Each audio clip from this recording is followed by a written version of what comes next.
morning, students. Myself Subodh sir.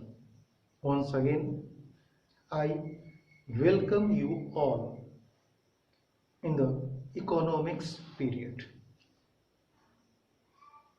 In this period, we are going to discuss the chapter 2 of economics, which is people as a resource. We all are aware about what is the resource. Then we have read anything that satisfy our needs. It is called resource. Then how human himself can become a resource. Human himself is a resource. So it has been kept under the separate category and it is called the human resource or human capital. It means if one side we keep all the natural things that is obtained to us as the physical assets, physical capital, then human himself as a human capital. How? Because human with his knowledge and skill make the resources, natural resources, into more useful forms. We have many examples regarding it because people have used their knowledge and skill to convert a resource into more useful form. You see, the iron ore. Iron ore was taken out and human used their knowledge and skill to convert it into the steel and then stainless steel. Stainless steel has more uses than the steel. How it is possible? It was only possible after the implementation of knowledge and skill by the human beings. It means human is a resource. If we take a simple example, sugar cane juice was used to convert into jaggery. Earlier one, it was used to convert into the jaggery. But human just implemented their knowledge and skill and converted it into the sugar. Now think, sugar has more utility than the jaggery. It means without sugar it's difficult to find living. If you see the electricity consumption, how the human is able to conserve the resource. Earlier the tungsten used bulb was used to lightening the home. Now we have the LED bulb. LED bulbs gives more light, more pleasant light, white light, as well as it consumes less. Consumption less electricity means we are conserving the resource. It is simply the conservation of resource, it is theirs. If we see in the agriculture field, the peoples use the Persian wheel for the irrigation purpose and other the methods that was being used. But using the skill and knowledge, the human has converted it into the motor pump, pumping state, and different types of things, machines, which has made it possible to irrigate a field in a comparatively very less time. It makes our work easy as well as it also increases the consumption. That's why human resource has been given the much importance. It is the human resource which combines the other factor of productions that we have already read: land, labor, capital. These are being combined because the human resource takes risk. If the human resource is healthy and educated itself, more healthy, more educated, it means they would be able to contribute in the national income, that is gross domestic product. These gross domestic products include all the income that is generated by the countrymen, whether they are inside the country or outside the country. how they are simply contributing to increase the income of the country. If a educated person goes abroad to make their livelihood or earning because he has the more skill and the knowledge, then the salary, if they are sending it, it is accumulated in the form of dollar in the country. That means country's income is increasing, more inflow of money is coming to the country. Now after the non-introduction means a split of the IT sectors.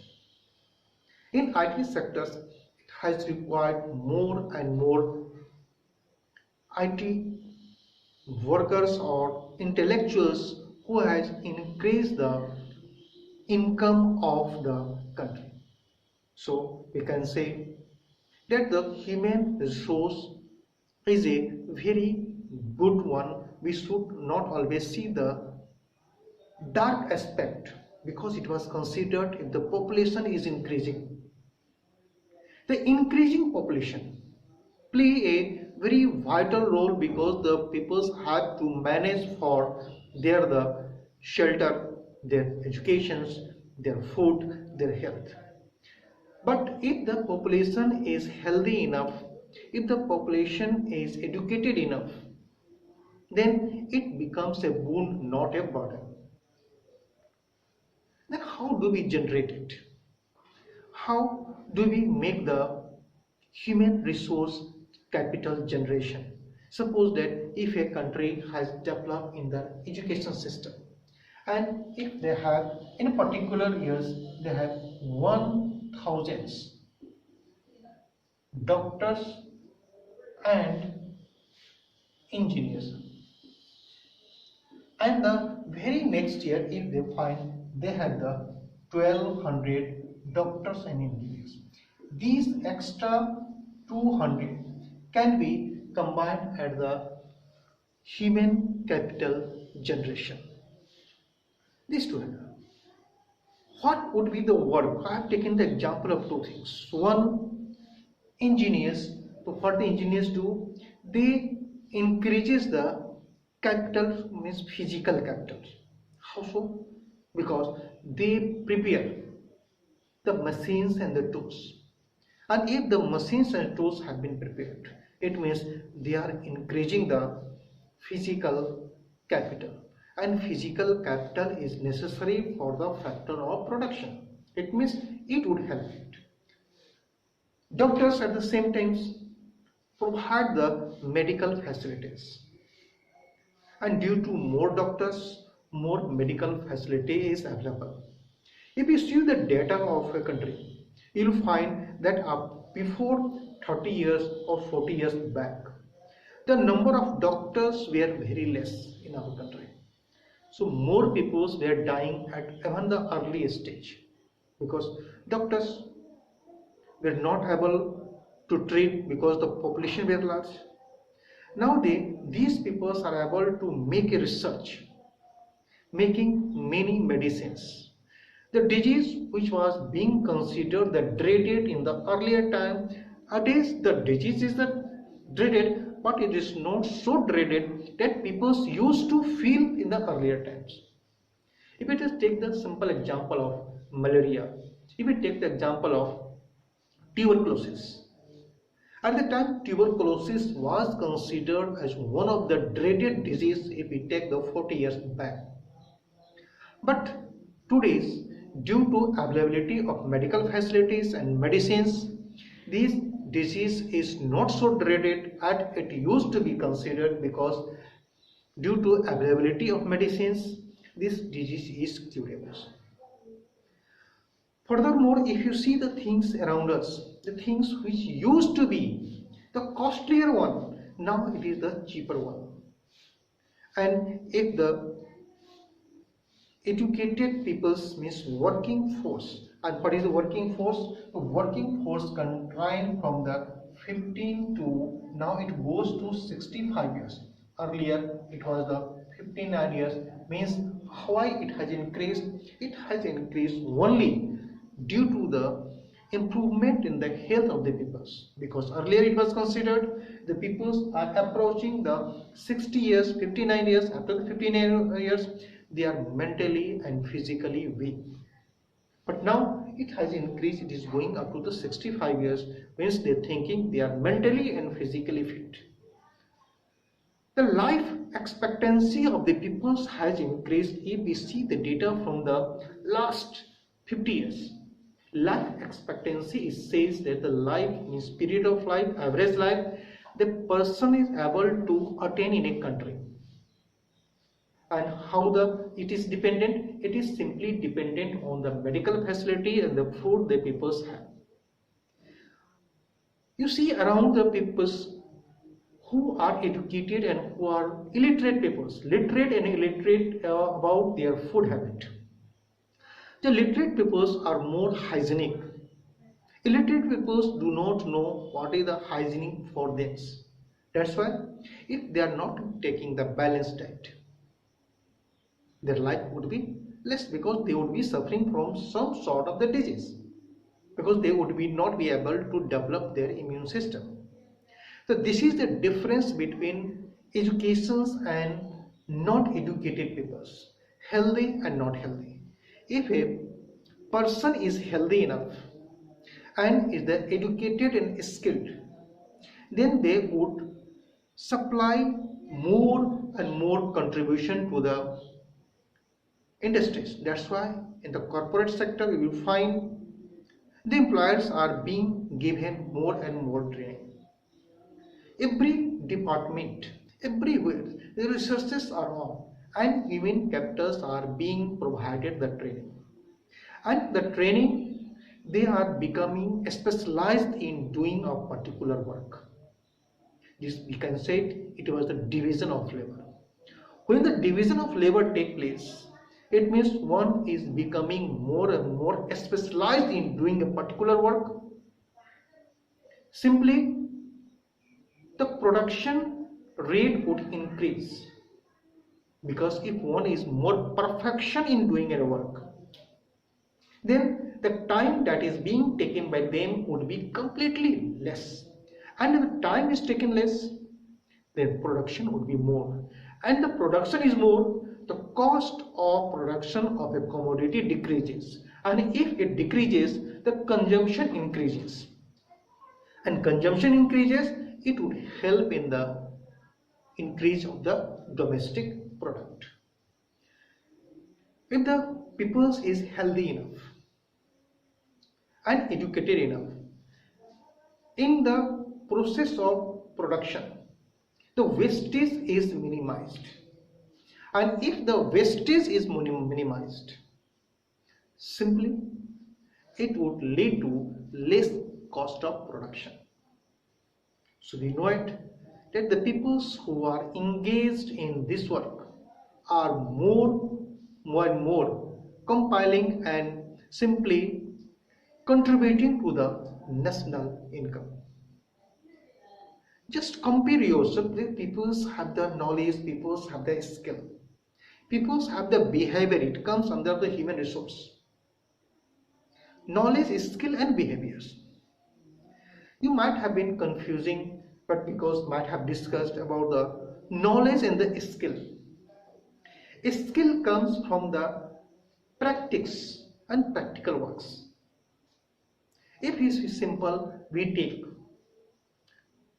how an earthen pot is made. The knowledge is there, it is kept on a wheel, running wheels, running. And the clay is kept, and by putting their hand it is prepared. It is the knowledge. But a skill, how can you prepare it? If you have been asked, you have not prepared anyone, can you do it? You cannot do it. In the childhood, you might have been knowing how to drive the motorcycle. It is knowledge. A skill, how you are driving it. Means everywhere. A skill has the more importance, and how the skill comes? A skill comes only through the practical things. There's more and more practices are going on, more and more researches are going on. more and more work are being done, and if it has been implemented into it, it make a people specialized. Behavior also play. If you visit a shop, then you will find that in few shops, big shops I'm talking about, the rush is more, and few shops the rush is less. Again, you just enter into the shop where the rush is more. More and more people are confined to around a particular person. That is a salesperson. And how the salesperson is able to attract people? Because it is their behaviors. After the behaviors, it is there also the skill that made him understand about the people's choice and people's understanding their economic behaviors. They saw the clothes, they saw the things, items that is being seen, people purchase it. That means that person is able, because he is educated one, he is a skilled one, behavior one, it increases the income of that shop or that the institution. The salespersons do the same thing. How a marketing people do it? There is a basic difference between marketing and the sales. Marketing is the simply the people create a atmosphere, environment, awareness of the product the company want to sell. And how they increase the awareness? Simply they increase the awareness through the peoples and who promote it through the advertisement. It is the skill and the behavior. And if our cost of production is completely less enough, very less, then we would be able to sell it into the foreign market, and it would earn the foreign exchange also. In our country, we are increasing because the national income is contributed and counted by the total value of goods and services. So I do hope you are going through it, understanding what is the value of the literate and the increasing population. Yes, increasing population, we can say it is the beneficial, but not the very fast increasing population. Because sometimes if it is not the educated and healthy, not contributing to the national income, then in that case it's become the burden for the country. So I do hope these portions you have understood the human resource, how human resource is important, because it is the person which convert the other natural resources into more useful form, and after converting it into the more useful form, but making the increasing the consumption, and if the consumption has increased, it would assist in the national income. That's why human resource is the very important factors for us. Thank you. Go through it.